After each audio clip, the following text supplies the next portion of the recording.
네, 반갑습니다. 방금 소개받은 전주지검의 임재원 검사입니다.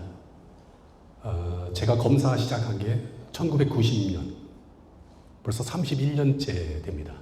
검사들이 보통 한 20년 가까이 되면 검사장 승진, 다시 말해서 군대식으로 얘기하면 별을 다는 거죠. 검사장 승진을 못하면 이제 나가서 이제 변호사를 합니다. 대부분이. 나가면서 뭐냐면 나같이 훌륭한 사람을 조직이 몰라주네. 이 조직은 조만간 좀 망가지겠다. 이렇게 약간 서운한 마음으로 떠납니다. 근데 저는 수사가 재밌어서 그때로부터 10년을 더 했으니 상당히 많이 했죠. 근데 한 20년이 넘어가니까 이 사기의 패턴들이 보입니다. 그동안 제가 옛날부터 거의 담당했던 업무가 좀 마스크가 좀 부드러워서 청소년 아니면은 이 재산범죄. 그래서 보면은 이제 그 중에서 특히 사기범죄를 많이 했는데 사기범죄 수사가 굉장히 재밌거든요. 어쨌든 그렇게 하다 보니까 20년이 넘어가니까 이 사기의 패턴들이 보이더라고요. 그리고 항상 안타까운 것이 왜 피해자가 너무 착해서 사기범의 말만 믿다가 결국 몇십억 되는 재산도 날리고 굉장히 안 좋은 그런 상황을 보면서 언젠가 기회가 되면 이걸 잘 정리해서 사람들에게 좀 알려드려야 되겠다 이런 생각을 하던 중에 2년 지금 한 6개월 전에 강의를 시작하게 됐습니다. 근데 강의를 들었던 사람이 너무 반응이 너무 마음에 와닿는다 그러면서 계속 입소문을 타고 간 것이 지지난주 또 가서 강의한 것까지 합쳐서 오늘 28번째 강의가 되겠습니다. 그동안 30년 동안 저의 모든 인생을 바쳐서 열심히 했던 그 사기 사건들을 잘 정리해서 여러분들이 앞으로 생활하는데 사기를 당하지 않도록 그렇게 하도록 하겠습니다. 옛날 사기범들은 내가 초임검사 때 90년만 하더라도 사기를 치고 도망가면 끝입니다. 공소시효 완성될 때까지 도망갔다가 공소시효 끝나고 나서 나타나서 피해자를 약을 노리죠. 근데 지금은 그게 불가능하죠. 왜냐하면 CCTV가 있고 그 다음에 스마트폰 위치 추적이 되기 때문에 도망가야 잡힌다 이거죠. 그래서 사기범들이 이제 수법을 바꿨죠. 사기치는 단계에서부터 무혐의 받을 증거를 만드는 거죠. 근데 관계가 좋을 때 그냥 종이에다가 이거 그냥 아무것도 아니니까 그냥 하나 써줘 하면은 그냥 써줘요. 근데 나중에 일이 터지고 나서 보면은 그 부분이 굉장히 결정적인 증거가 됩니다. 그래서 사기범과 피해자 간의 이 엄청난 이 실력 차이를 보완해줘야 될 사람이 바로 검사거든요. 왜냐하면 초기 단계, 초범인 사기범인 경우는 물론 뭐 머리가 좋은 점도 있지만 실력이 그렇게 좋지가 않았어요. 근데 수사를 받아가면서 검사가 자꾸 훈련을 시킨 거죠. 나는 완벽하게 사기쳤다고 생각하는데 허점이 보여서 결국 조사받고 구속됐다 나오면 그만큼 실력이 업그레이드 되고 근데 피해자는 그때나 지금이나 똑같아요. 예를 들면 이런 말이 있죠. 사기범은 조사를 받으면서 실력이 업그레이드 되고 검사는 속아가면서 성장한다. 이런 말이 있습니다. 근데 항상 수사기관의 한계는 뭐냐면 여러분들이 일단 당해야죠. 저는 이렇게 사기를 당했습니다. 이렇게 와야 그제서야 이제 어떻게 사기범이 당신을 속였고 거기에 대한 증거는 뭐고 항상 사후적으로 이렇게 확인을 하는데 이거는 굉장히 늦어요. 그리고 잘 입증하기가 되게 어려워요. 그리고 사기범은 사기치면서부터 무혐의 받을 증거를 만들어 갑니다. 그 재산을 다 빼돌리고 이렇게 놓은 상황이니까 아무리 유능한 검사하더라도 한계가 있는 거죠. 가장 최악의 상황은 뭐냐 하면 요새처럼 경기가 안 좋으니까 그냥 교도소에서 그냥 살고 나오겠습니다 하면은 그냥 수사기관의 그냥 벽이죠. 더 이상 진행할 수가 없어요. 그러면 이걸 극복하려면 어떻게 됩니까? 안 당하는 게 최고죠. 안 당하려면 그러면 어떻게 해야 되느냐? 제가 현장에서 그동안 쭉 경험했던 부분, 아쉬웠던 부분을 정리를 해서 말씀드리겠지만은 그런 부분을 미리 이제 알고 있다면 사기를 당하지가 않죠. 그 다음에 여러분들이 평소 검사들을 어떻게 생각합니까? 영화나 드라마에서 보는 그런 검사 별로 좋지 않죠, 인상이. 예? 죄 없는 사람 억지로 죄 만들어서 막 구속하고 이렇게 보통 생각하고 있는 것 같은데 저는 30년 검사를 하다 보니까 검사는 그것이 아니다. 제 나름대로 검사의 정의는 검사는 빼앗긴 꿈을 찾아주는 사람이다. 이렇게 정의를 했습니다. 왜 그러냐 하면 피해자 입장에서 보겠습니다. 어느 사람이 정년퇴직을 해서 한 30년이 이제 봉직해서 정년퇴직을 해서 퇴직금을 한 몇 억을 받았다. 그리고 그 돈을 가지고 앞으로 제2 인생을 어떻게 살 것이다. 이렇게 설계를 하면서 꿈에 부풀어 있는데 사기범은 누가 퇴직하는지 정보만 알아도 사기친 돈의 20% 30% 이득금에 그걸 떼주거든요. 그래서 그 정보를 알아서 가문이설로 그 사람 돈을 전부 다 이제 사기를 쳤죠. 이 사람은 이제 돈을 다 털려가지고 더 이상 어떻게 할 방법이 없어요. 그래서 최후의 수단으로 이제 고소를 해서 이제 어떻게 돈 좀 받아보겠다고 했는데 경찰에서는 뭐 그냥 대충 조사해서 무혐의로 송치가 됐습니다. 근데 검사가 기록을 읽어보니까 이거 분명히 사기가 맞다. 그러나 지금 증거는 부족하다. 그래서 다시 피해자를 처음부터 하나하나 조사를 했더니 흩어져 있던 증거들을 다 수집하게 됐습니다. 그래서 구속영장을 청구해서 구속되니까 사기범면은 일단은 구속에 대한 돈이 나오거든요. 한 반 정도라도 회복을 해서 제 인생을 살 수 있었다. 그 다음에 이제 살인범, 예를 들어 어떤 사람이 억울하게 살인범으로 몰려서 구속돼서 왔어요. 검사가 첫날 이렇게 대면을 하면서 좀 물어보니까 이상하게 뭐가 이 진술을 하는 내용들이 그래서 구속기간 열흘을 더 연장해서 20일 동안 열심히 조사한 결론. 진범이 누구인지는 모르겠으나 이 사람은 살인범이 아니라는 확신이 들어서 석방을 하게 됩니다.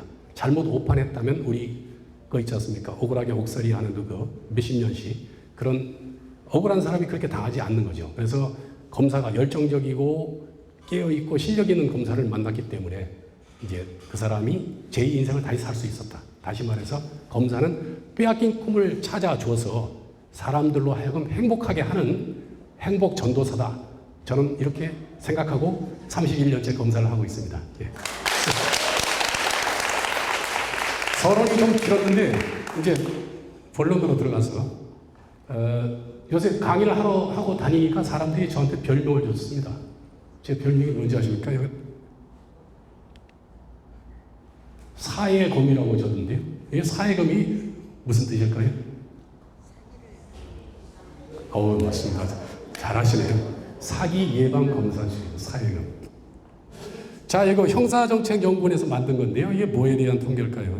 이게 쭉 제일 큰 파이가 이제 지인, 친구, 그 다음에 전혀 모르는 사람, 그 다음에 친인척. 그래서 요거 두 개를 더하면 66.2%거든요. 뭐에 관한 통계일까요? 네? 50%인데? 그것도 50%인데. 사기범과 피해자와의 관계. 66.2%. 근데 처음에는 뭐 이렇게 많아 황당했는데 가만히 생각해 보면 모르는 사람인 경우는 경계를 하잖아요. 근데 항상 아는 사람한테 당하죠. 왜냐하면 내 성격이라든지 모든 걸 알잖아요. 쟤한테 사기를 치더라도 절대로 나한테 고소할 사람이 아니야. 이런 판단에서는 사기를 치죠. 그러니까 피해자 입장에서는 내가 딴 사람은 못 믿어도 너만은 믿었는데 나한테 이럴 수가 있어. 그리고 이 사기범 입장에서는 야, 그 돈 니하고 내하고 몇십 년 사귄 사이인데 이 정도 가지고 쫀쫀하게 고소하겠냐. 너무 서운하다. 이게 서로 감정에 골이 더 깊습니다. 그 다음에 사기를 안 당하고 사는 방법이 있을까? 있습니다. 사기범이 어떤 특징이 있는지 아십니까? 응? 잘해주죠. 맞아요. 첫 번째가 뭐냐면 장밋빛 미래를 얘기해. 항상 긍정적이고 좋은 것만. 나쁜 얘기는 안 하죠. 그래도 얼렁뚱땅하죠. 좋은 점만. 그 다음에 두 번째가 뭐냐 하면 증거를 안 남겨. 증거 남겼다가 자기 처벌되는데. 그래서 보면은 우리 실험실 있죠. 실험실에 실험용 알코올처럼 그냥 증발돼. 상대방이 차고에 빠진 이후에는 빨리 증거가 없어지길 원하죠. 그 다음에 굉장히 이 말을 현란하게 잘하죠. 잘하고 그 다음에 사기범 이제 조사할 때 보면은 묻는 말에 직답을 안 해요. 언제 누구한테 돈 3천만 원 가져간 게 맞느냐 이렇게 물어보면 가져갔다 안 가져갔다 얘기하고 왜 그러냐 경위를 설명해야 되는데 그게 아니고 처음 만난 얘기부터 한 10분을 장하게 얘기해요. 그러다 보면 내가 아까 뭘 물어봤지? 진짜 엊그저께 조사한 또 그 피의자도 마찬가지야. 또 고집이 세가지고 절대로 지가 하던 말을 중간에 끊지 않아. 막 그냥 계속 가요. 그 페이스에 휘말리면은 막 정신이 없죠. 그 다음에 또 뭐냐 하면은 어떤 특징이냐 하면은 우리가 이제 보면은 그 사기를 나중에 보면 사기라는 걸 알게 됐는데 처음부터 굉장히 눈빛이 아주 그냥 떨렁떨렁하고 굉장히 똑똑한 사기꾼한테 당하면 그것도 기분이 덜 나쁜데 그동안 한 10년 이상 쭉 사귀었는데 굉장히 어리버리해요. 굉장히 어리버리하고 저 사람은 뭐 내가 봐서는 지능으로 따지거나 뭐 여러모로 따질 때 절대로 사기칠 사람이 아니냐 이렇게 생각했던 사람한테 나중에 보니까 사기를 당했어요. 이건 창피해서 어디 가서 말도 못하고 진짜 그런 경우가 있거든요. 그러다 보면 내가 완전히 바본가 이 생각도 들고 또 하나는 이제 그 처음 만나는 데 있어가지고 이제 이 뭐 공무원이라든지 뭐 기자라든지 좀 이렇게 사회적으로 그래도 신분이 확실한 사람을 이렇게 데리고 와요. 사기칠 때 데려가서 그걸 이제 나는 뭐 어떻게 표현하냐면 병풍을 친다 그래요. 병풍을 쳐서 그 사기범과 그 사람이 동급으로 착각되게. 그래서 사건들을 보면 이제 피해자한테 물어봐요. 아, 이 사람이 이렇게 황당한 사람인데 어떻게 믿었냐 했더니 아니, 그날 처음 만났을 때 뭐 경찰관이라든지 하여튼 뭐 이 좀 신분이 확실한 사람들을 데리고 왔고 같이 굉장히 친한 것처럼 이렇게 하고 있더라. 그래서 그 사람들을 믿을 수밖에 없다. 뭐 이렇게 얘기하더라고요. 그래서 그런 경우는 그 사람 친구는 친구고 본인은 본인이다. 그래서 돈 거래할 때는 이제 그런 부분을 잘 따져야 된다. 그 다음에 사기범이 계속 사기를 치거든요. 왜 그런지 아세요? 왜 사기범은 뭐 초범부터 심지어 제가 수사한 사건 중에서 사기 사건으로만 41번 고소를 당한 사람이 있었어요. 41번. 왜 계속 사기를 칠까요? 사기꾼이니까. 왜냐하면 왜 사기를 치냐 하면은 사기는 남는 장사기 때문에. 엄청나게 남아요. 걔가 이제 증명을 하겠습니다. 검사는 항상 직업적으로 증명하는 게 직업인데. 자, 우리가 그 형사정책연구원에서 사기 피해자들 상대로 설문을 돌렸어요. 사기 당한 피해자들한테 이제 고소를 이제 한 거를 이렇게 확인을 했어요. 했더니 10명 사기당한 사람을, 예를 들어 10명이 사기를 당했다고 할 때 21.5%만 고소를 해요. 희한하죠. 그래서 고소 안 한 사람들한테 이유를 물어봤더니 스스로가 느낄 때 고소를 하려고 보니까 증거가 없다는 부분, 그 다음에 공소시효가 지났다든지, 그 다음에 사기당한 피해 금액이 적어서 그렇다든지, 어떤 사람은 귀찮아서 그렇다든지, 뭐 여러 가지 이유가 있습니다. 어쨌든 간에 21.5%만 고소를 합니다. 이거를 쉽게 풀면은 10명을 상대로 각 1억 원씩 사기를 쳤다. 그러면 10억 원이죠. 그러면 21.5%면 한 8억 정도는 고소를 안 하니까 일단 굳은 돈이죠. 그 다음에 고소장이 10장이 들어오면, 10건이 들어오면 열심히 조사해서 벌금형까지 다 혐의가 이제 밝혀지는 게 거의 한 20%밖에 안 돼요. 너무 놀랍죠? 열심히 했는데 나머지 20% 중에 또 20%밖에 안 되니까 너무 처벌되는 게 너무 적죠. 그 건수가. 그 다음에 20% 기소되는 거, 혐의가 인정됐다고 재판 청구한 것 중에서 법원에 지금 양형위원회에서 만든 양형 기준표를 보면 사기 피해 금액이 예를 들어서 5억 원 이상 해서 50억 미만인 경우에 기본 그 구간이 얼마냐면 판사가 그 기준표를 보고 판결을 하거든요. 얼마냐면 3년에서 6년 사이에 선고하도록 돼 있어요. 엄청나게 형이 맞는 거예요. 이걸 좀 더 쉽게 설명하면 재작년에 베트남에서 취업 사기를 했어요. 베트남에서 8억 원 취업 사기를 했는데 형이 무기징역형이 나왔어요. 근데 재작년 똑같은 시기에 우리나라에서 4억 원 취업 사기를 했어요. 여러 명을 상대로. 그랬더니 3년밖에 안 나왔어요. 차이가 너무 하죠. 베트남과 우리나라의 환율 차이는 있다고 하더라도 너무 심하다 이거지. 이러니 사기를 안 칠 수가 있겠습니까? 계속 치죠, 그죠? 남는 장사잖아.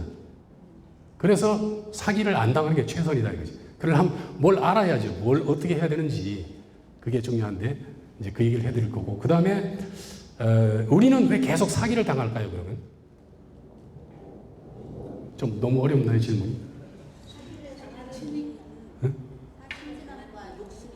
예, 맞아요. 그것도. 근데 통상 모든 사람들은 다 뭔가 우리가 볼 때는 다 완벽한 것 같은데 다 한 군데씩 적어도 하나 정도는 뭔가 부족한 데가 있어요. 어떤 사람은 뭐 자식에 대한 어떤 그거라든지, 어떤 사람은 뭐 외로움이라든지, 어떤 사람은 돈에 대한 욕심이 많다든지, 뭔가 하나씩 자기가 간절히 원하는 것들이 있는데 사기범은 이제 그걸 잘 알아요. 그걸 잘 포착을 해서 그 사람은 이제 그런 부분을 굉장히 이제 위로해주면서 포착을 해요. 그리고 어느 순간에 그런 절실한 그런 부분을 일부 또 이 인력을 자기 어떤 인맥을 동원해서 해결을 해줘요. 그러면 그 사람을 굉장히 믿게 되고 그동안 쌓았던 그 경계를 허물게 되고 이제 그때부터 이제 사기를 치는 거죠. 그런 게 있습니다. 근데 너무 서론이 길었나요? 사기를 안 당하려면 제가 그동안 이제 그 생각해낸 게 5가지. 그 다음에 사기 당한 이후에 3가지 조치. 그래서 사전 조치 5가지, 사후 조치 3가지. 그래서 요새 먹방 드라마가 많은데 그래서 오삼불고기 잘 아시죠? 오징어와 삼겹살. 그래서 오징어, 오삼의 그 5가지와 사후 대책 3가지. 네, 이렇게 설명을 합니다.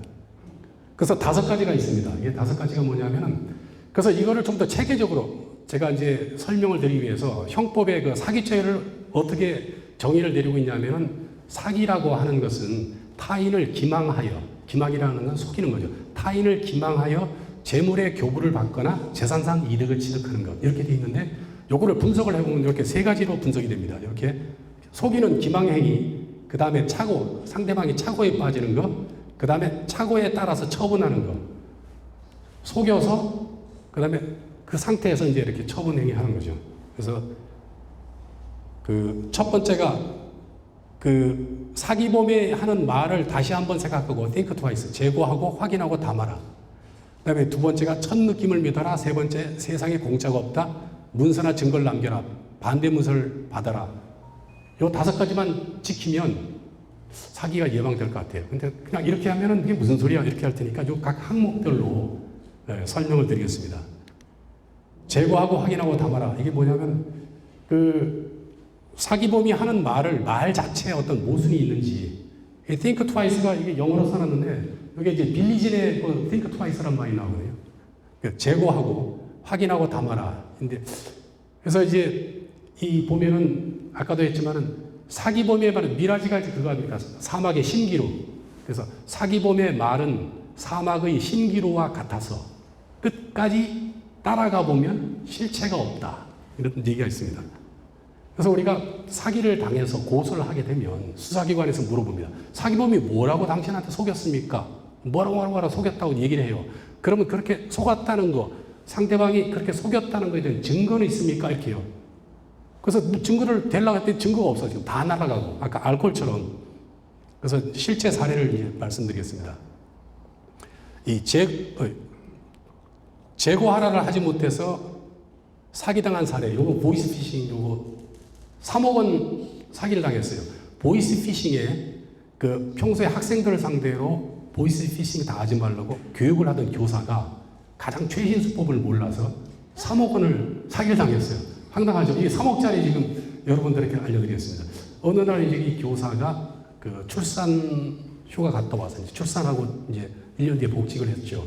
가서 일을 하고 있는데 보이스피싱한테 전화가 왔어요. 나는 서울중앙지검 아무개 검사인데 당신 계좌가 사기 그 금융 사기 범들 거기에 이용되고 있다.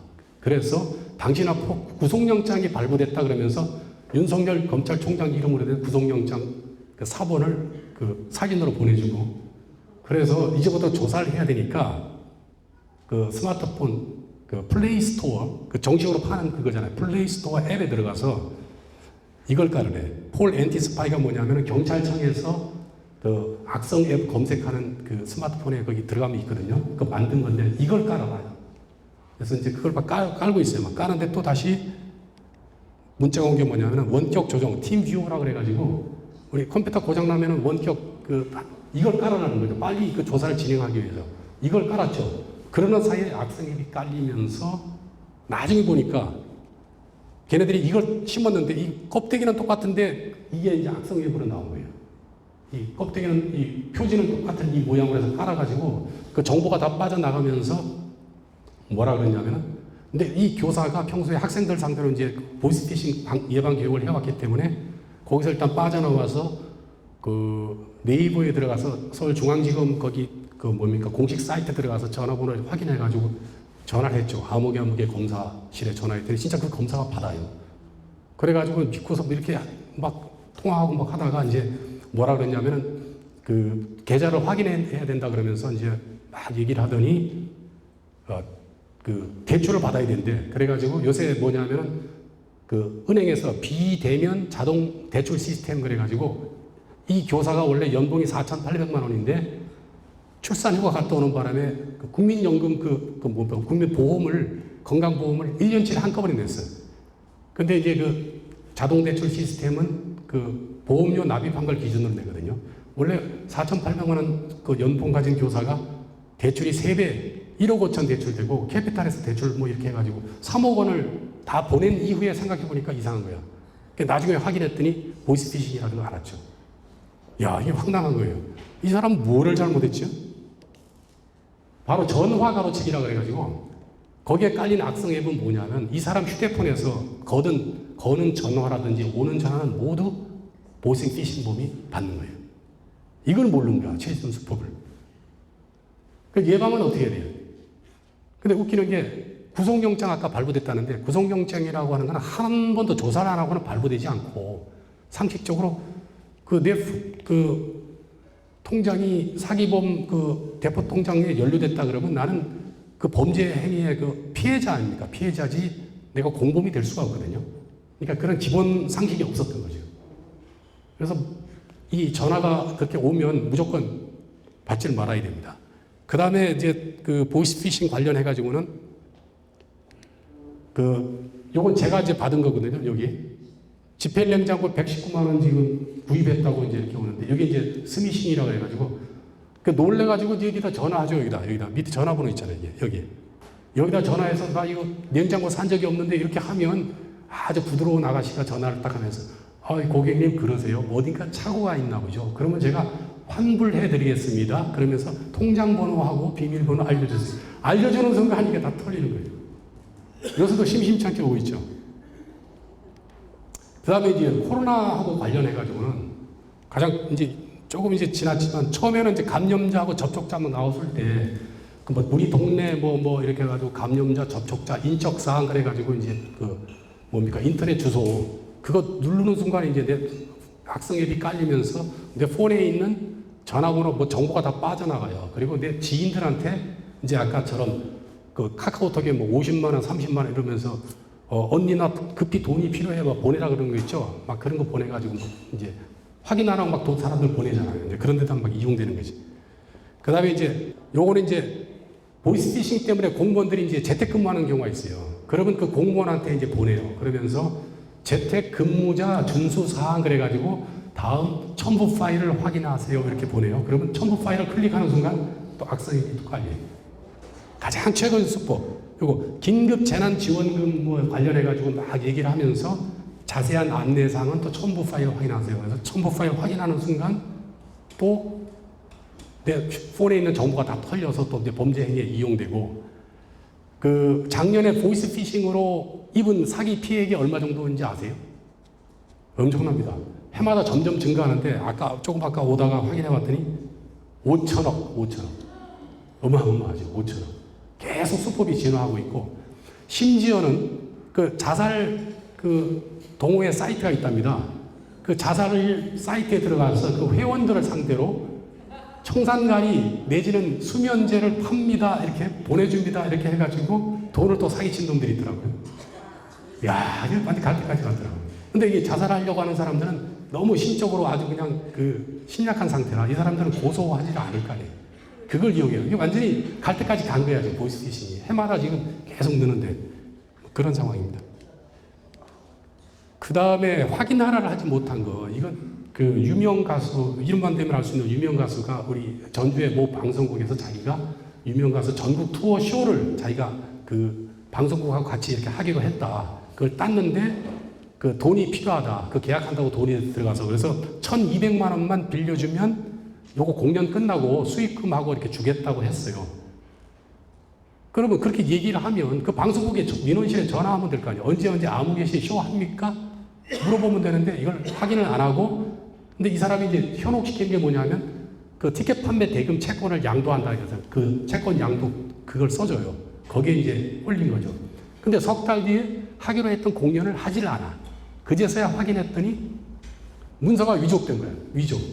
방송국과 했던 이 계약서가 위조된 계약서예요. 그래서 제가 강조하는 게 확인하라. 사기범이 하는 말을 그 내용에 나오는 그 내용을 확인을 해야 되는데 아주 간단하게 전화 한 통이면 끝날 거를 결국 피해 변제가 안 되고 이 사기범은 구속됐습니다. 결국 뭐 몸으로 때운다니까 뭐 방법이 없죠. 그 다음에 전국적으로 막 퍼지고 있는 전세금 사기. 이게 뭐냐면 그 이제 오피스텔 이제 그 전세로 들어가기 위해서 이제 집 그 등기부등본을 확인하잖아요. 근데 등기부등본을 봤더니 이 집주인이라고 하는 사람이 집주인이 아니야. 그래서 그 전세 들어갈 사람이 등기부 그 등본을 보고 뭐라 그랬냐면 당신 소유로 안 돼 있네요. 이게 그 캐피탈로 지금 왜냐하면 오피스텔을 건축을 하면 그 돈 빌려서 하지 않습니까? 은행에서 돈을 빌려서 이제 건축을 하는데 근데 그걸 갚으려면 당장 돈이 없으니까 캐피탈 뭡니까 신탁회사에서 돈을 빌려서 이렇게 그 은행 돈 갚고 이렇게 하거든요. 그러다 보니까는 신탁회사의 소유권이 넘어가 버렸어요. 그래서 소유자가 신탁회사로 돼 있어요. 그래서 당신이 소유자가 아니지 않습니까? 했더니 뭐라고 했어요. 그래서 계약을 했는데 나중에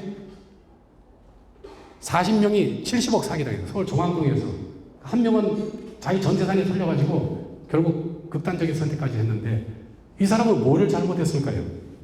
여기 분명히 등기가 자기 이름 그 집주인이라고 하는 사람 이름으로 안 돼 있는데 뭘 잘못했냐면은 그 사람 말을 너무 믿은 거지. 이 주인이 뭐라 그랬냐면은 지금 신탁회사로 소유권이 있지만 지금처럼 그 당신한테 이 전세금을 놔서 그 돈으로 이 빚을 다 갚으면 이제 소유권을 찾아올 수 있다는 거죠. 근데 그 사람 말이 그렇지만은 찾아올 수도 있고 안 찾아올 수도 있는데 그걸 끝까지 확인해야 되는데 그냥 말만 믿은 거예요. 그게 한 사람만 그런 게 아니고 지금 몇 명입니까? 40명. 무려 40명. 그래서 그 말을 믿으면 안 돼요. 끝까지 확인해야 돼요. 그 다음에 또 이번에는 이제 공인중개사가 사기를 쳤는데 그 등기부 등본을 확인을 했어요. 확인을 했는데 등기부 등본을 분명히 등기부 등본 산행에 소유자로 돼 있어서 믿고서 했는데 나중에 보니까 집주인이 아니더라 이거죠. 뭐가 이렇게 황당한 게 있죠? 등기부 등본을 위조를 한 거예요. 위조. 그 집주인은 이제 요새 이제 은행 이자가 낮으니까 월세 놓기를 원하고 이제 세 들어오는 사람들은 월세보다 이제 전세 놓기를 원하잖아요. 근데 이제 세 들어오는 사람한테는 이제 이 사람이 등기부 등본을 위조를 해가지고 이제 자기가 집주인인 것처럼 이렇게 보여준 거죠. 그래가지고 이제 지금 사기범은 이제 구속 중인데 그럼 이거를 갖다가 보통 우리가 집을 산다든지 뭐 전세 들어갈 때 보통 뭐 한 달 정도 이제 그 인터벌이 있잖아요. 그러면 처음에 계약할 때는 다 확인했는데 한 달 사이에 이게 바뀔 수도 있고 어떻게 됩니까 이거? 일일이 요새 뭐 공인중개업소에서 다 확인을 다 해주지만 네? 네. 근데 요새같이 이거 뭐 바쁜 시대에 네, 스마트폰 잘하시네. 바로 이 스마트폰에 대법원 인터넷 등기소가 있어요. 요새 아시는 분 있어요? 인터넷 등기소? 바로 여기 들어가서 확인하면 돼요. 거기 요 사이트 들어가면 여기 요 아이콘이 있거든요. 부동산 등기 열람이라는 아이콘이 있어요. 요거 보면 700원 주면은 그 공인 인증서만 있으면 700원만 내면 누구 거나 어느 누구 것도 다 그 열람이 되고 그 다음에 출력해서 이제 그 사본을 받으려면 1,000원 주면은 받을 수가 있어요. 그러니까 우리가 계약금 치르고 잔금 치를 때 잔금 치르러 가면서 스마트폰에서 확인해도 되고 컴퓨터로도 확인해야 되고 요새 인터넷 시대니까 이렇게 편리한 게 있습니다. 이것만 했더라도 그렇게 안 당했을 텐데 그런 아쉬움이 들죠. 그 다음에 이번에는 이제 세입자가 이제 창원에서 발생한 사건인데요. 전세로 이제 들어가기 위해서 이제 공인중개사가 데려온 집주인이라고 하는 사람하고 그 사람이라 그래서 그걸 믿고서 전세 계약을 했는데 나중에 보니까 집주인이 아니야. 그래가지고 사기당한 것이 100명이 50억 사기당했어요. 창원에서 발생했는데. 세입자는 뭘 잘못했죠? 공인중개사가 그래도 나라에서 인정한 중개업자인데 여기서 잘못한 건 뭐냐면 신분증을 확인을 안 한 거예요. 신분증을. 그러면 또 이것도 어떻게 일일이 신분증을 확인해요? 이것도 확인이 돼요. 이제 그 얘기를 말씀드리려고요. 반드시 소유자 주민등록증을 확인해야죠. 그 사진이 그 사람께 맞는지. 그리고 심지어는 주민등록증도 위조하니까 그 전화로 국번호 없이 1381을 눌러요. 13이 뭐냐면 주민등록증 그 주민등록 번호가 13자리거든요. 그 13자리 빨리 알려줘. 그리고 1382 누르면 주민등록 발행 날짜를 뭐 눌러라 이렇게 누르면 이제 이게 위조된지 아닌지 그게 나오고. 근데 주민등록증 안 가지고 다니는 사람이 있잖아요. 운전면허증은 다 가지고 다니죠. 그러면 운전면허증으로 확인하는 게 방법이 있어요. 그래서 신분증 진위 확인 이렇게 인터넷 들어가서 이걸 딱 눌러요. 여기 이렇게 돼 있거든요. 요걸 누르면 하는 방법이 나와요. 그러면 정부 24시나 도로교통공단으로 들어가서 어떻게 하라고 지시를 하거든요. 그대로 따라 하면 됩니다. 이렇게 하면은 막을 수가 있어요. 그 다음에 담화를 하지 못하는 거. 아까처럼 그 알코올처럼 증발해버리니까 증발하기 전에 그 병에다 담아놔야죠. 그죠? 그래야 나중에 써먹지. 그게 뭐냐면, 이것도 내가 처리한 사건인데, 이제, 그, 어떤 사기범이 뭐라 하냐면은, 자기 회사, 이게 그, 피지라는 섬에서 이제 맥주를 수입한대요. 수입하는 회사를 3명이 동업해서 이제 회사를 세웠는데, 이게 장사가 안 돼가지고 이제 거의 마이너스 상태예요. 그래서 두 사람은 나가버리고, 이제 이 사람이 사실은 완전히 깡통 있는 회사인데 이 피해자들한테 뭐라 그러냐면은 이게 A라는 회사가 이 자기 회사를 3억 원에 인수한다고 제안을 했대요. 그래서 그 정도 가치가 있으니까 우리 회사 주식을 사라. 그래서 그 6천만 원, 20%죠. 20% 주식을 주겠다래 6천만 원을 투자를 했어요. 그러면서 그 자기 회사 그 사기범들이 요새 수법인데 이 회사에 이사로 등기까지 해줘요. 나중에 그러고 나서 6천만 원 받고 한 몇 달 뒤에 그냥 흐지부지 그냥 장사도 제대로 안 하고 이제 회사가 영업을 안 해. 그래가지고 피해자들이 그제서야 고소를 했더니 이 사기범이 뭐라 그러냐면 자기는 다 설명을 다 해줬다는 거죠. 그리고 그 당시에 서류도 다 보여줬다는 거예요. 근데 피해자들은 이거를 증명을 하니까 증명할 방법이 없어. 그죠? 이 당시에 만약에 경찰에서는 무혐의로 왔어요. 근데 이제 내가 이제 착안해낸 게 3억 인수 제안했던 회사, 이 회사가 실존하는 회사인지 확인했더니 없어. 완전히 깡통인 회사고. 그 다음에 이 보여줬던 서류가 뭐냐고 확인했더니 원래 법인 주식을 인수하려면 그 주식의 가치를 확인하려면 회사의 재무 상태를 알아야 될 거 아니에요. 그러면 그 대차대조표라든지 그 재무제표를 봐야죠. 재무제표를 보여줘야 되는데 그건 안 보여주고 사업자 등록증하고 그다음에 외국에서 맥주를 수입하는데 뭐 등록증인가 뭐 이런 게 필요하대요.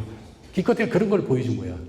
그래서 이제 그 부분 보완해서 이제 기소를 했는데 이 사건을 하면서 가만히 생각해 보니까 이 당시에 이 사기범이 속였던 뭐 3억 원 인수 제안을 받고 뭐 그다음에 그 자기 회사 가치가 있다는 그런 부분 이런 거를 갖다가 계약서 앞부분 그 서론 부분이죠. 그러니까 그 동기 부분이라고 할까 그거를 계약서에 그걸 넣으면은 굉장히 사기 예방에 도움이 되겠다.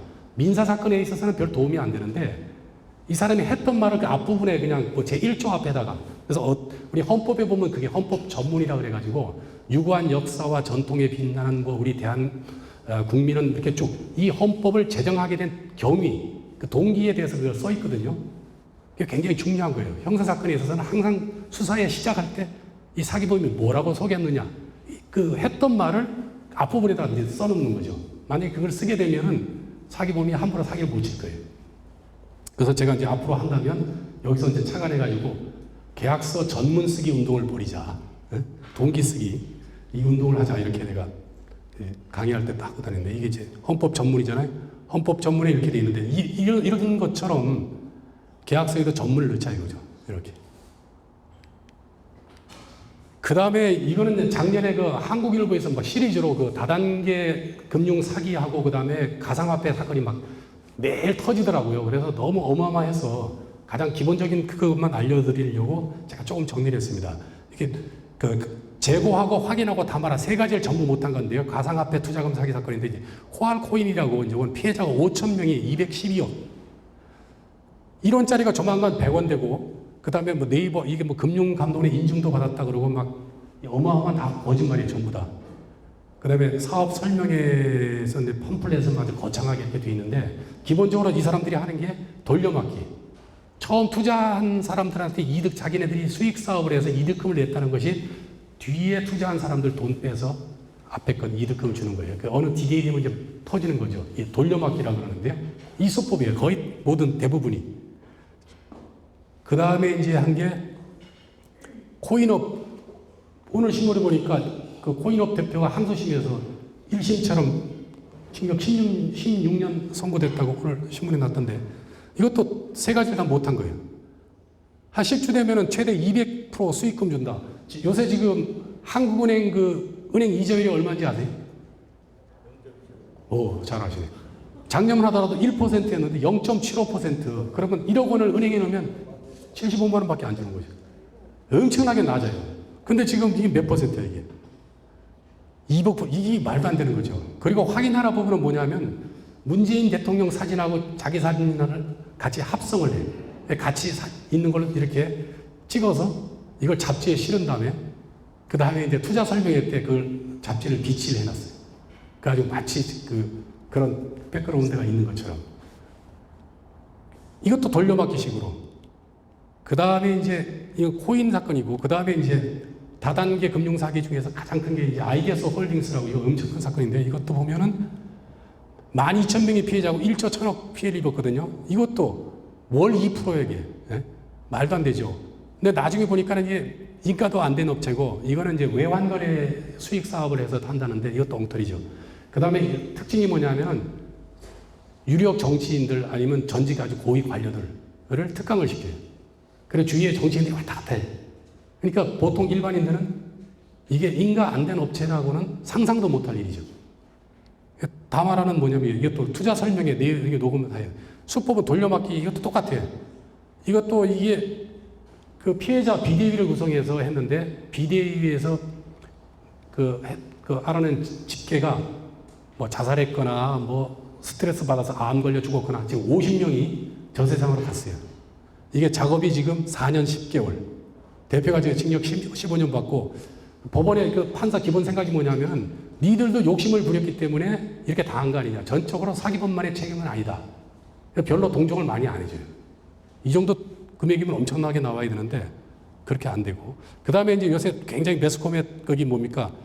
나오는 게 뭡니까? VIK, Value Invest Korea. 이거 이철이가 지금 교도소에 있는데 또 뭐 사기쳐가지고 또 했다는 거 아니에요? 이거 엄청난 사건인데 이것도 3만 명이 피해자고 7천억 또 추가로 또 2천억 돼가지고 지금 이거 다 1조인데 12년 받고 이것도 탐욕이다. 이것도 작업기간이 4년. 똑같아 이것도. 연수익. 이것도 너무 놀라운 게 미인가 업체예요. 이건 비상장 주식으로 하는 거고 이것도 뭐 유력 정치인들 또 동원하고 패턴이 똑같아 이게. 네, 그래서 이 보니까 첫 번째 미인가 업체고 그래서 우리가 가급적이면 그 다단계 금융사기를 안 해야 되는데 정하고 싶으면 어떻게 되냐면 요 얘기를 하려고요. 등록된 업체인지 확인을 해야 돼요. 이게 뭐냐면 금융감독원 사이트 들어가면 서민금융 1332가 있어요. 여러분 들어가면은 지금 내가 투자하고 싶은 그 회사 이 다단계 이 금융회사가 인가된 업체인지 최소한도 이거는 확인을 해야 되는데 아까처럼 뭐 1조 뭐 이렇게 피해가는데도 워낙 유명한 뭐 유력한 정치인들이 왔다 갔다 하니까 확인할 생각을 못 해가지고 엄청난 피해를 입은 거죠. 이게 전부 다 그 뭐 고수익 보장하고 돌려막기고 똑같아요 이게 구조가. 그래서 하여튼 이 기본적으로 제거하고 확인하고 다 말을 못해서 이 모양이 됐다는 거하고 그 다음에 두 번째가 뭐냐면 첫 느낌이 나쁘면 끝까지 경계끈을 놓지 말자. 줄이면 첫 느낌을 믿어라. 그래서 이제 우리가 통상 보면은 휴대폰 번호가 자주 바뀐다든지 법인 이름이 자주 바뀐다든지 이러면 좀 주의를 해야 됩니다. 우리가 통상 휴대폰 번호 잘 안 바뀌는데 그리고 만에 하나 휴대폰 번호가 바뀌면은 우리 일일이 전화하죠. 연락하고 문자하고 내가 번호가 이렇게 바뀌었으니까 혹시 내가 아는 친구나 지인이 전화가 안 올까 봐 못 받을까 봐 하는데 사기꾼은 거꾸로 전화하지 말라고 계속 휴대폰 번호 바뀌는 거죠. 그 다음에 그 첫 느낌을 안 믿어서 사기당한 검사가 있더라고요. 이런 검사 있는 거 아세요? 어리버리한 검사. 바로 접니다. 제가 10년 전에 그때로부터 10년 전부터 알고 지내던 선배한테 사기를 당했어요. 그 얘기를 하려고요. 뭐냐면 한 10년, 이게 처음에 만났을 때 눈빛이 안 좋았어. 뭔가 그 밥을 먹자고 자꾸 접근을 해오는데, 1997년도에. 계속 경계를 했는데, 옆방에 부장검사하고 되게 친하더라고요. 그러다 보니까는 뭐 같이 어울려서 밥도 먹고, 뭐, 한 10년을 잘 지내다 보니까, 뭐 경계 벽이 완전히 허물어졌죠. 그러던 어느 날, 나보고, 그 뭐라 그러냐면, 그때 부장검사였어요. 임 부장, 내가 요번 달에 신용카드 사용대금 500만 원을 못 메꾸면, 신용불량자가 된다. 메꿔달라고 그러길래 있는 돈 없는 돈 긁어서 400만 원을 메꿨어요. 다음 달에 똑같은 얘기를 해요. 그래서 또 다 긁어서 260만 원, 결국 290만 원, 결국 690만 원을 메꿨는데 그 뒤에 돈을 안 주더라고요.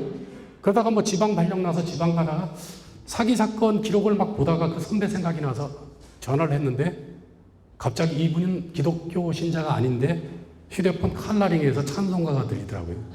아, 일이 잘못됐구나. 그 통화를 했는데 하는 말씀이 자기도 누구한테 10억 사기당했는데 이거 뭐 얼마 되지도 않는 돈 달라 그런다고 막 야단을 치더라고요.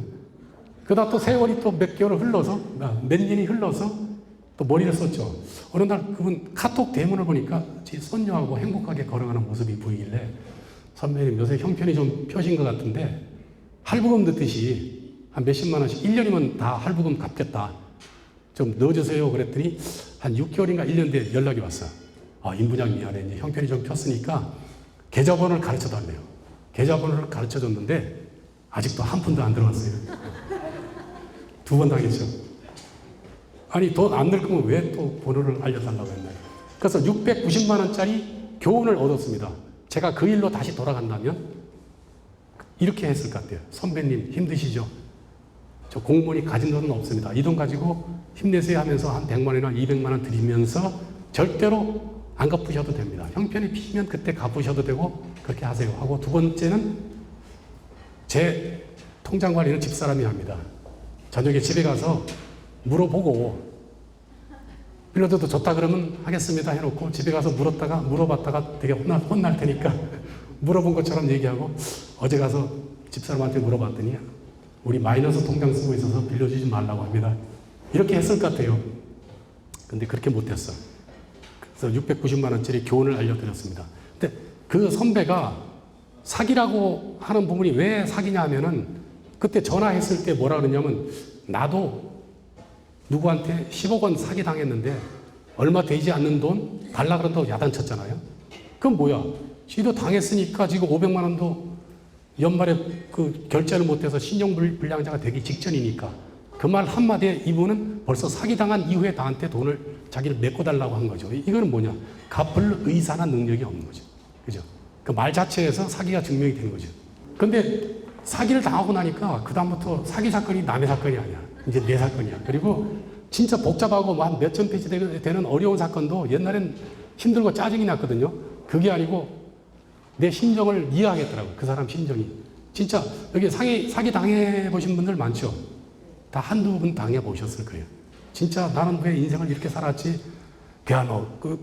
밤에 막 어떨 땐 잠도 안 오고 그렇게 한 10년 고통을 받았죠. 이제 공소시효가 지났기 때문에 말할 수가 있는데, 근데 지금은 이제 사기 예방 교재로 쓰고 있으니 얼마나 좋습니까? 그 다음에 세 번째가 세상에는 공짜가 없다. 세상에 없는 게 세 가지가 있습니다. 뭔지 아세요? 세 가지. 정답 하나 가르쳐드렸는데, 보너스. 공짜, 또 비밀, 또 하나가 정답이 없어요. 그랬더니 어떤 강의를 들은 분이, 내 강의 들은 분이 또 그래, 하나 더 있다 그러더라고요. 뭡니까? 그랬더니 세상에 믿을 놈 없네. 근데 옛날에 어느 왕이 신하들을 상대로 그 백성들이 진짜 그 제대로 올바르게 살 수 있는 그 어떤 행동 지침을 만들어 오라 이렇게 신하들한테 지침을 내렸는데, 한 몇 달 동안 열심히 해서 그 생활 지침서를 12권을 만들어 왔어요. 근데 임금이, 야, 이거 너무 많다. 이 바쁜 백성들이 언제 이거 다 읽어보냐. 딱 한마디로 줄여와. 그랬더니 뭐라고 줄여온 줄 알아요? 세상에 공짜가 없다. 딱 한마디로 줄여왔대요. 그래서 상식에 어긋나는 말은 거짓이에요. 그리고 항상 누가 딱 얘기할 때 그냥 그대로 믿지 말고 합리적인 의심을 해야 돼. 상식에 비추어서. 합리적인 의심. 그러니까 영어로 reasonable doubt 그러는데, 합리적인 의심을 해야 돼. 무조건 의심하면 사람을 못 믿는 거니까 상식에 비추어서 합리적인 의심. 이게 이제 밀리올의 옛날에 그 동대문 밀리올의 신화에 힘입어 이 아류 사건들이 많죠. 근데 이 사건은 내가 2001년도 서울 중앙지검에 있을 때 그 남대문에서 그 분양 사기 사건이었어요. 근데 내가 어느 날 이제 그 부임해서 갔더니 어떤 그 교회 원사 아주머니가 면담을 하자고 요청이 왔어요. 그래서 면담을 했죠. 했더니 그 아주머니 말씀이, 근데 분양 사기 그날 그 당시 피해자가 한 30명이 넘는데 그 대표였어요. 그 권사 아주머니가. 그러면서 어제 꿈을 꿨는데 하늘에서 굵은 동아줄이 내려왔대요. 그 동아줄을 자기가 잡고 하늘로 올라갔대. 근데 꿈자리가 뭐가 이상해서 아무래도 자기 사건이 좀 하여튼 관련이 있는 것 같은데, 자기가 지금 고소해놓은 사건에. 그래서 자기가 이렇게 찾아왔대요. 그러더니 검사님도 바뀌셨고, 근데 검사님 인상을 보니까 자기 사건을 해결해 주실 분 같다는 말을 하더라고요. 그 말에 또 마음이 약해지더라고요. 그래서 기록을 자세히 봤더니 조사가 너무 안 돼 있어. 그래서 분양 광고 팜플렛부터 기초부터 조사를 해서 결국 두 사람을 구속을 했어요. 근데 아마 그 이후에 아마 합의가 된 것 같아요. 근데 어쨌든 그 피해 아주머니가 그 뒤에 찾아와서 눈물을 흘리면서 너무 감사하다. 근데 그 아주머니는 분양 그 대금을 마련하기 위해서 카드 깡을 해서, 그리고 친인척한테 돈을 빌려서 이렇게 어렵게 마련해서 한 돈인데 그렇게 사기를 당했어요. 그러면서 너무 고맙다 그러면서 눈물 흘리시면서 평생 검사님을 위해서 기도하겠습니다, 이렇게 얘기를 하더라고요. 근데 아직도 퇴직을 안 하고 검사하고 있는 거 보면 그분의 기도빨이 아닌가 이렇게 생각합니다.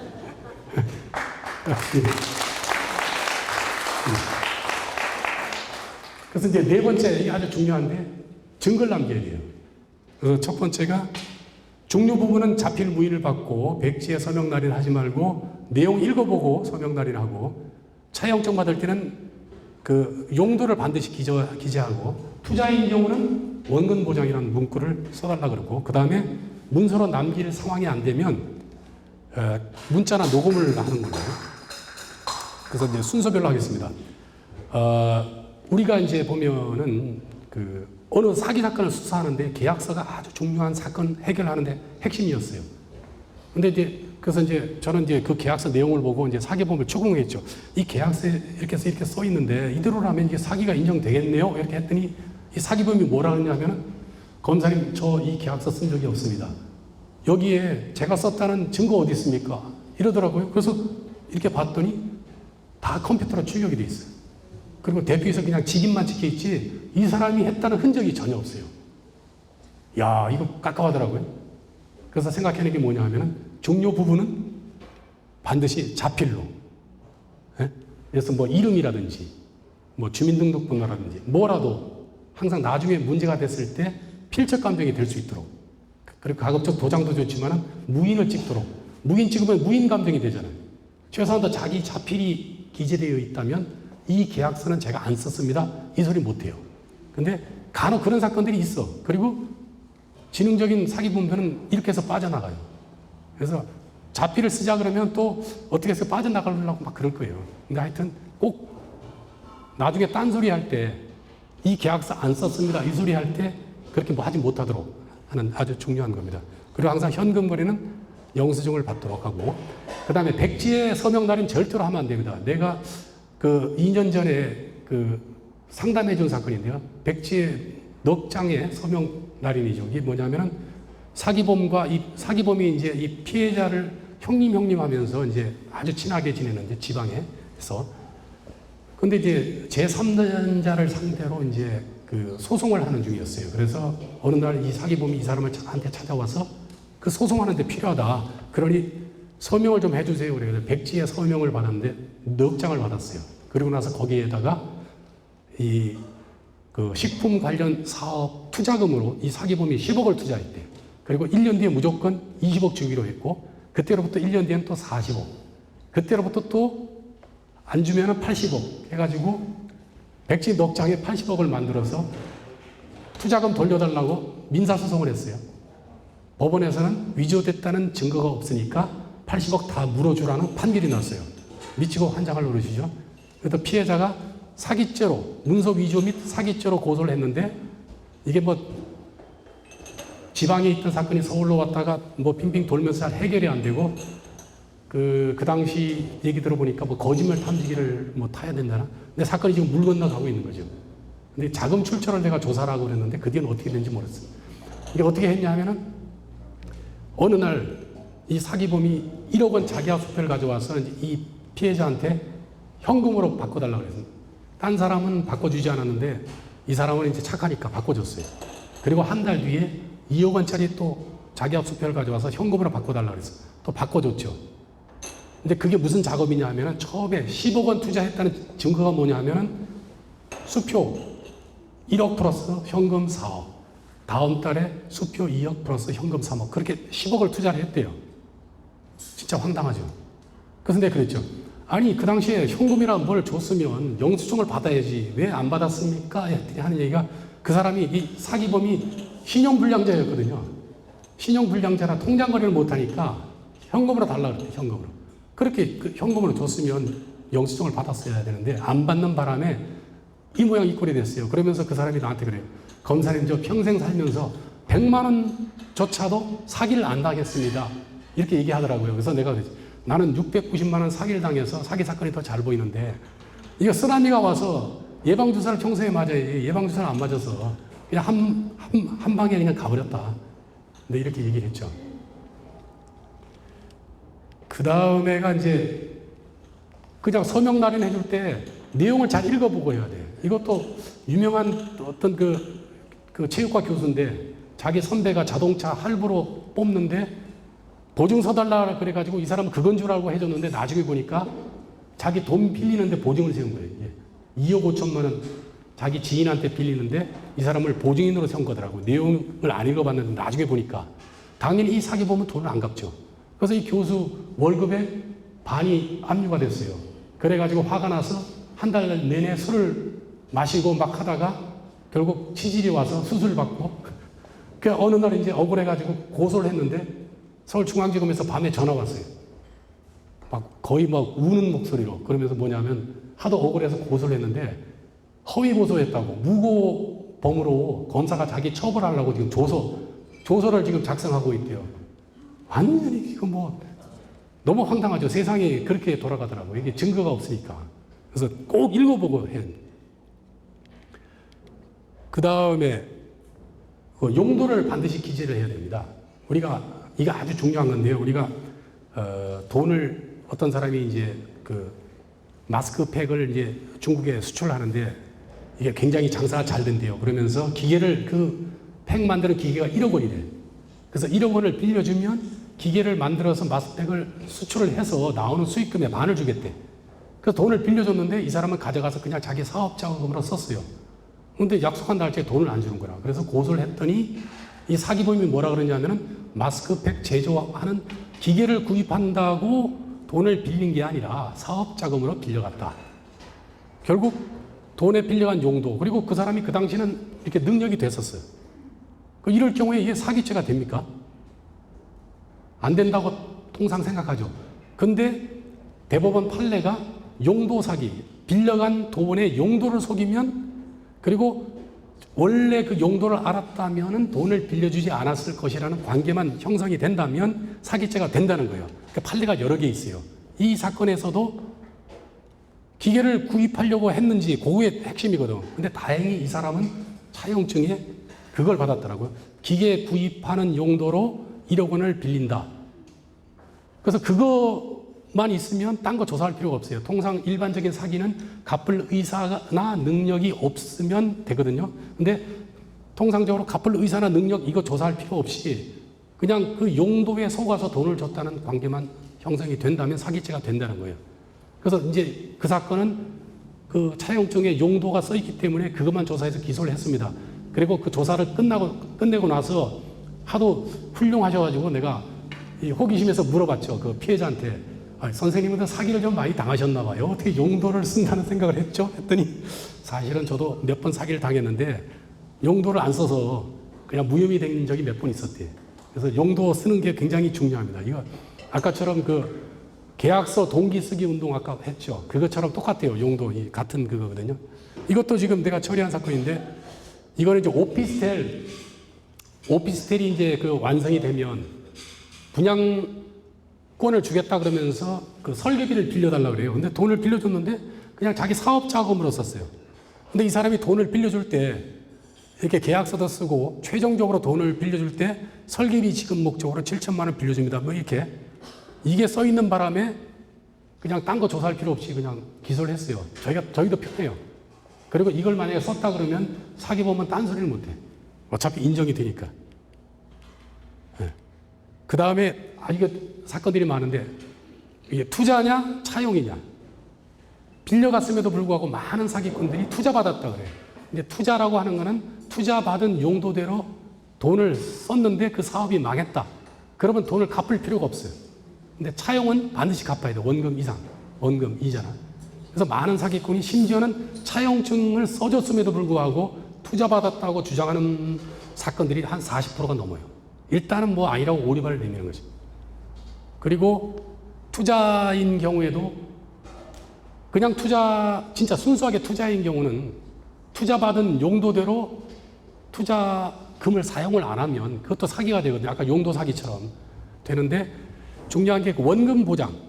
근데 원금 보장이라고 하면은 투자가 아니죠. 순수한 투자가 아니지.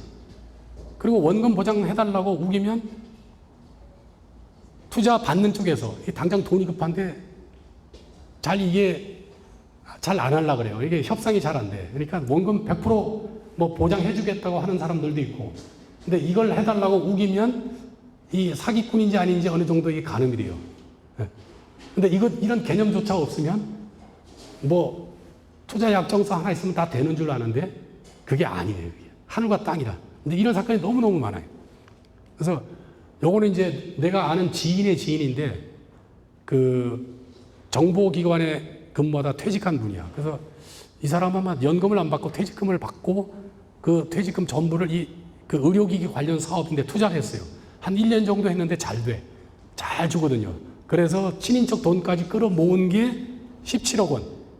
17억 원을 끌어모아서 줬는데 한 1년도 안 돼서 이제 본색이 드러난 거예요. 그냥 뭐 사업 망했다 그러면서 돈을 안 줘. 그래서 이제 그 피해자가 내 아는 지인한테 이제 내가 이제 나하고 이제 친하다는 걸 알고 이제 그 사람이 물었어요. 검사 출신 변호사를 선임하는 게 좋아요? 판사 출신 변호사를 선임하는 게 좋아요? 이렇게 나한테 물어보라고 이렇게 얘기를 하더라고요. 그래서 내가 그랬지. 검사 출신이든 판사 출신이든 그게 중요한 게 아니고 투자 약정서를 아마 썼다면 원금 보장이라는 문구가 들어가 있는지를 확인하세요. 이렇게 얘기를 했어요. 근데 그 지인이란 그분을 엊그저께 만났는데 물어봤어. 지난번 나한테 물어봤던 사건이 어떻게 됐어요? 그랬더니 아직도 수사 중이래요. 1년이 훨씬 넘었는데 이게 안 들어가 있는 거예요. 이렇게 안타까운 일들이 있습니다. 그 다음에 이제 우리가 계약서를 쓸 수 없는 상황. 이제 이런 자리에서 어떻게 뭐 계약이 됐다 그러면은 어떻게 됩니까? 이 계약서를 남기라고 임시원검사 계속 강조하길래 쓰려고 그랬더니 뭐 펜도 없고 이게 어떻게 됩니까? 이거? 녹음하면 되지. 스마트폰 있잖아요, 이게. 아니면 동영상을 찍으면 되잖아. 사기치려고 하는 사람이 아니라면 자, 우리 그 내용을 영상으로 우리 녹화합시다. 이게 장소도 뭐 별로 이게 계약서 쓸 상황이 안 되니까 이렇게 하면은 사기칠 생각이 아니라면 오케이 하죠. 녹음이나 영상을 찍으면 되고요. 그 다음에 이제 대화 당사자 간에 그러니까 처음에는 이제 계약서를 안 썼어요. 그리고 차용증도 안 받았어. 근데 나중에 보니까 이제 그 돈 가져간 사람 태도가 이상해. 나중에 딴소리 할 것 같기도 해. 그래서 어쨌든 사기범과 관계가 나빠지기 전에 이제 카톡을 한다든지 전화를 한다든지 이렇게 그걸 녹음을 하시라니까, 녹음을. 근데 이제 뭐냐면은 이렇게 제3자 대화를 녹음하면 처벌받는데요. 이렇게 대화 당사자끼리는 괜찮습니다. 형사처벌은 안 받는데 문제는 이제 민사적으로 음성권 침해라 그래가지고 이제 손해배상 청구를 해오는 경우가 간혹 있어요. 그렇지만 이제 법원에서는 이걸 굉장히 넓게 인정해요. 넓게. 이게 녹음하는 게 유일한 수단이고 뭐 여러 가지 뭐 그런 조건이 된다면 그리고 그동안 판례 나온 걸 내가 쭉 찾아봤는데 인정되는 게 한 100만 원에서 한 200만 원 정도 손해배상이 인정돼요. 근데 뭐 그거는 그냥 비용으로 생각하고 일단 녹음해서 관계가 막 틀어지기 전에 증거 확보하는 게 되게 중요합니다. 그 다음에 계약서를 요구할 입장이 아닌 의리 입장인 경우는 어떻게 됩니까? 의리 입장인 경우는 또 감사에 또 카톡이나 이걸 보내야죠. 사장님 저한테 이런 계약건을 주셔서 이런 공사를 주셔서 너무너무 감사합니다. 뭐 계약서에 담아야 될 내용을 카톡 문자로 해서 보내면 저쪽에서 답이 올 거 아니에요. 그거를 캡처해서 보관하면 나중에 중요한 증거가 됩니다. 그 다음에 여기 이제 카톡 문자로 2억 3천만 원 사기인데 이거 돈을 빌려가놓고 이거 투자받았다고 이제 오리발 내는 거예요. 이게 중국에서 지금 들어왔거든요. 이게 노란 게 사기범이에요. 대표님 도착했습니다. 이렇게 했는데 그 무이자로 빌려드린 지 오래됐고 빨리 갚으세요 했더니 네 맞습니다. 빌린 거 다 인정했거든요. 이게 뭐냐면은 고소인은 이제 마스크팩 제조하는 사람이고 피의자는 이제 애견용품을 이제 중국에 수출하는 사람인데 이 돈을 빌려주면 당신 마스크팩까지 다시 떼어서 수출하면 시너지 효과가 있다 해서 돈을 빌려줬는데 안 갚아요. 그래서 고소를 했더니 투자를 받았대요. 투자를. 그 사업이 망했대. 줄 게 없대. 근데 이 고소인이 똑똑해. 그 당시 이게 카톡에 남아있는 걸 캡처해서 증거로 냈어요. 이게 해당되는 부분만 내가 했는데 뭐 갔다 오면서 뭐 길게 이제 카톡을 주고받았죠. 그래서 그걸 이제 사기범한테 들이대면서 여기 빌렸다고 다 인정했구만. 왜 딴소리 해? 그랬더니 하는 얘기가 뭐런지 제가 협박받아서 이런 걸 보냈다는 거죠. 근데 그 아무리 뒤져봐도 협박받았다는 내용이 없어. 사기범이 이렇다니까요. 그 다음에 반대 문서를 받아라. 이거 상대방한테 보여주기만 할 테니까 그냥 하나 써줘. 우리 다음 계약서라든지. 그냥 써줬다가 그거 가지고서 예를 들어서 1억 원짜리 차용증을 내가 누구한테 써줬다. 그러면 그 사기범이 그거 가지고서 지가 1억 원 빌려줬다고 사기죄로 고소하든지 소송을 걸어온다니까요. 물론 요것만 가지고 하지 않고 뭔가 실적을 내야 된다 그래가지고 진짜 1억 원을 나한테 빌려준 것처럼 돈을 넣다 뺐다 또 뭐 이렇게 해요. 적당히 만들어 놓고 소송이 들어오면 나도 어느 게 진짜인지 모르겠어요. 누구 말이 맞는지 이렇게 간혹 들어와요. 그래서 내가 생각해낸 게 뭐냐면 그냥 가짜로 가라로 하나 써줘라. 다운 계약서. 예를 들면 우리 있잖아요. 다운 계약서는 가끔씩 쓰는 경우가 있잖아요. 그럴 경우에 그냥 써주지 말고 상대방한테 이 문서가 실제는 그 내용이 아니고 그냥 형식적으로 써주는 문서라는 걸 상대방한테 받아야 돼. 그래야 그걸 들고 있어야 저쪽에서 딴 마음을 안 먹지. 상황이 어떻게 나쁘게 변하면 사람이 변한다니까요. 그래서 반대 문서를 받아라. 항상 그거를 강조하고 있습니다. 그 다음에 사후 조치가 3가지가 있어요. 뭐냐 하면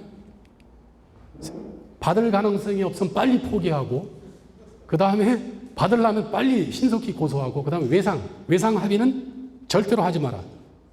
예, 순서대로 말씀드리겠습니다. 요거 실제 사건인데요. 한 3년 전에 서울중앙지검에 있을 텐데 어떤 사람이 시행사업 한다고 해서 10억 원을 빌려줬어요. 근데 오늘 준다 내일 준다 막 하다가 공소시효가 10년이야 사기죄는. 11년째 가서 이제 드디어 지쳐서 더 이상 못 기다리겠다 해서 고소를 하려고 그러는데 공소시효가 끝났대요. 세상 난 왜 이렇게 바보같이 살았냐 한탄하고 있는데 한 3, 4년 뒤에 또 다시 이 사람이 나타났어요.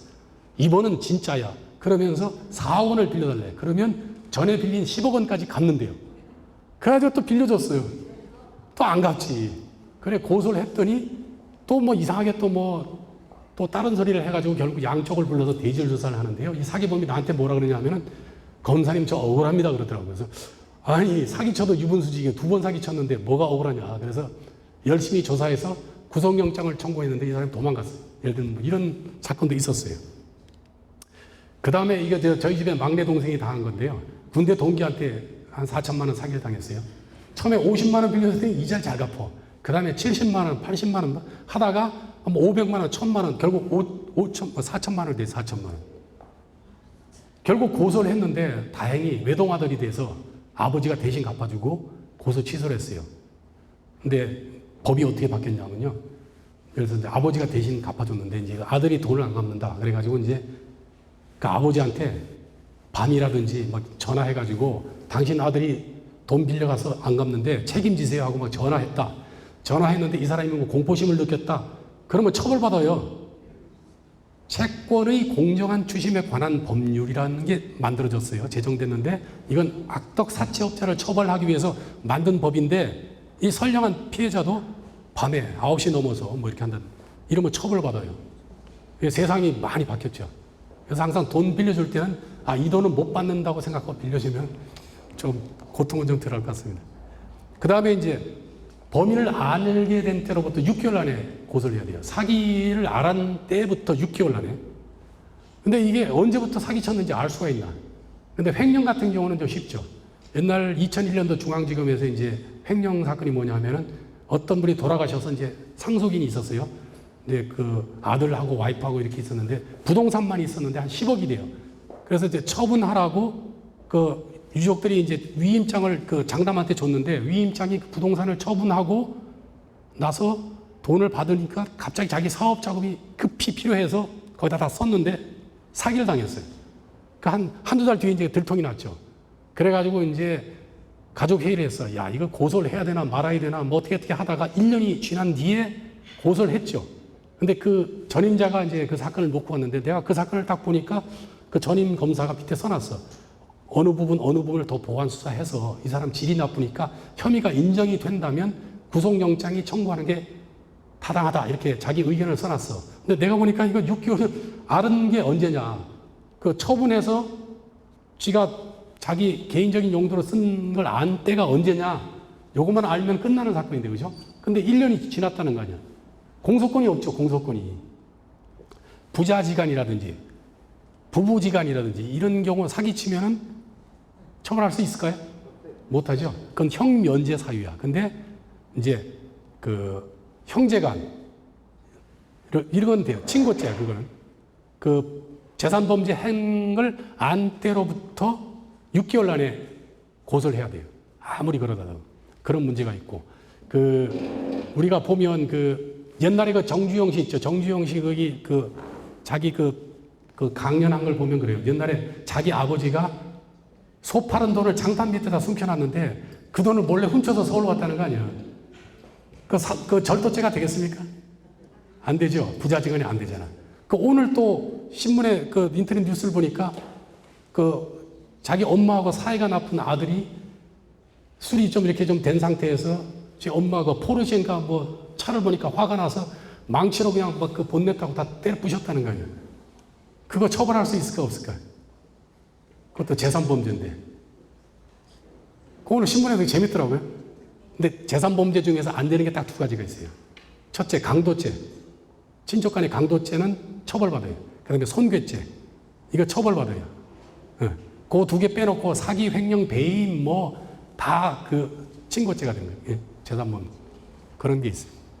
그 다음에, 요거는 이제, 작년에 처리한 사건인데, 이거 사위가 장모를 상대로, 장인을 상대로 사기죄로 고소한 사건이거든요.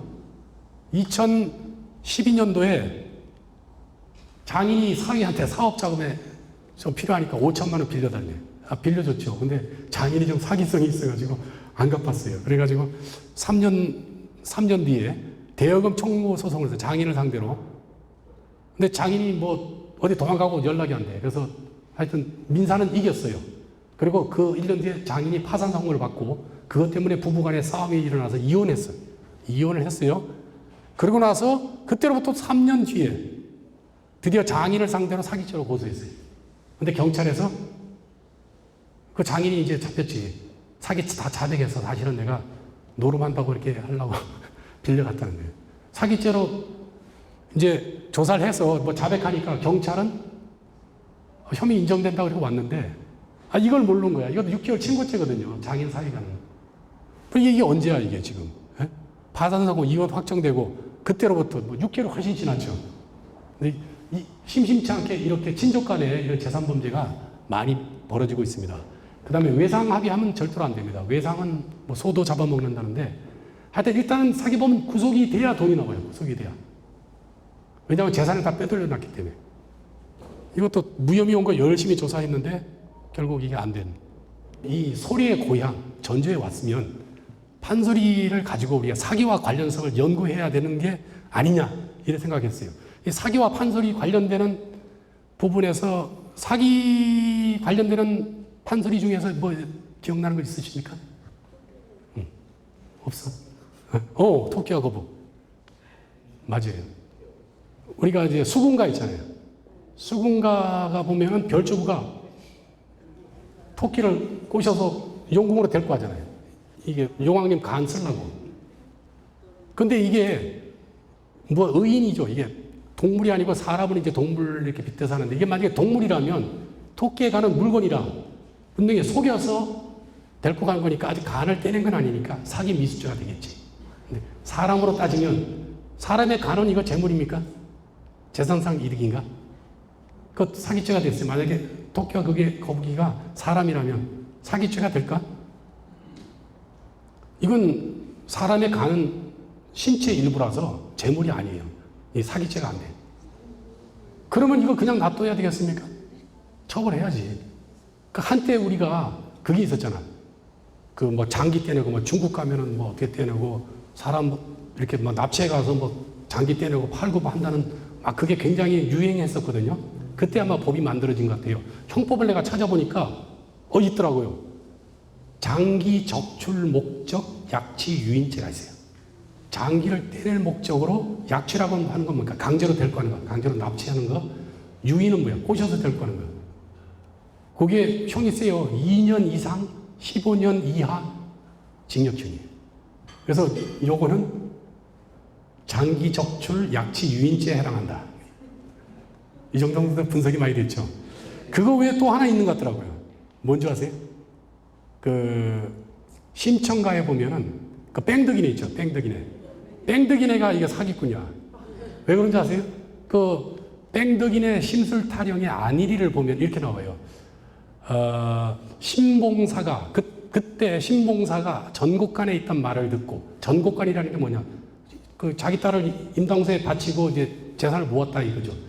전곡간에 있단 말을 듣고 누가 중매할 것도 없이 자원 출가를 하였던가 보더라. 이렇게 나와요. 그러니까 돈 많다는 소문 듣고 아까 사기꾼처럼 접근한 거지. 그래가지고 어느 날 뭡니까? 그 아버지가 이제 보기 위해서 맹인잔치를 하지 않았습니까? 그래서 어느 주막에 이제 거기 들렀다가 그 하룻밤 자고 났더니 도망가고 없잖아요.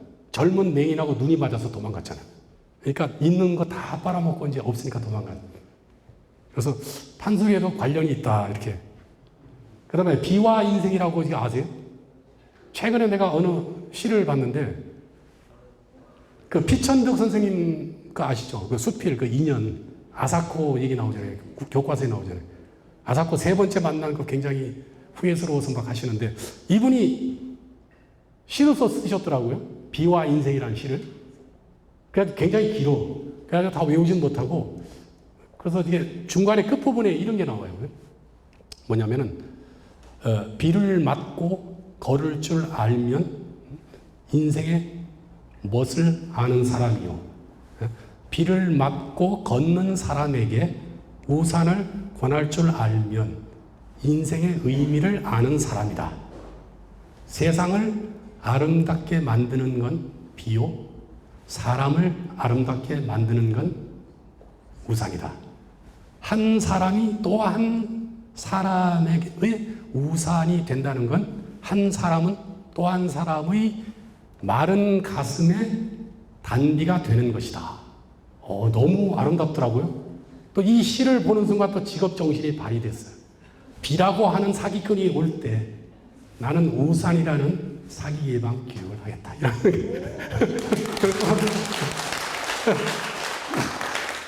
그래서 사기 예방 강의나 사석에서 내 얘기를 들은 사람이 예방된 게 2건 있었습니다. 2억 1억 해가지고서 하나만 소개해 드릴게요. 뭐냐 하면은 어떤 내가 그 지인이 자기 후배가 2억 원을 빌려달래요. 2억 원을 빌려주면 그 가구를 수입해서 명품 가구를 수입해서 팔은 다음에 이득금의 반을 주겠대요. 그래서 그걸 빌려주려고 그러는데 이 계약서를 약정서를 어떻게 써야 되냐. 그래서 내가 그랬죠. 첫 번째, 회장님 그거 못 받는다고 생각하시고 일단 빌려주십시오. 두 번째, 빌려준다면 차용증에 가구 구입 용도로 빌려간다. 용도를 특정을 하세요. 세 번째, 상황을 봐서 담보를 요구하세요. 이렇게 얘기를 했어요. 근데 그분이 자기 그 후배를 만났어. 해가지고 내가 이제 알려준 대로 이렇게 물어봤더니 대답도 잘 못하고 말끝도 흐리고 뭐 담보 요구했더니 그것도 안 해주고 여러 가지가 이게 엉망이에요. 그래서 한못했으면 자기가 사기를 당할 뻔했다. 그래서 너무 고맙다 그래가지고 그러면서 그 카톡 문자가 왔어요. 그러면서 이분 하시는 말씀. 그동안 제가 많은 사람한테 사기를 당했습니다. 저는 교회 장로로서 누구한테도 사기를 당했지만 한 번도 고소한 적이 없습니다. 근데 이분은 그 뒤에도 몇 번 만났지만 자기는 고소 안 한다고 막 떠들고 다니더라고요. 내 돈 사기쳐서 가져가라는 얘기로. 그래서 이게 자꾸 이게 스스로가 그런 사기꾼이 이렇게 그 사기칠 수 있는 그 단서를 제공하는 것 같아요. 그래서 그걸 조심해야 될 것 같더라고요.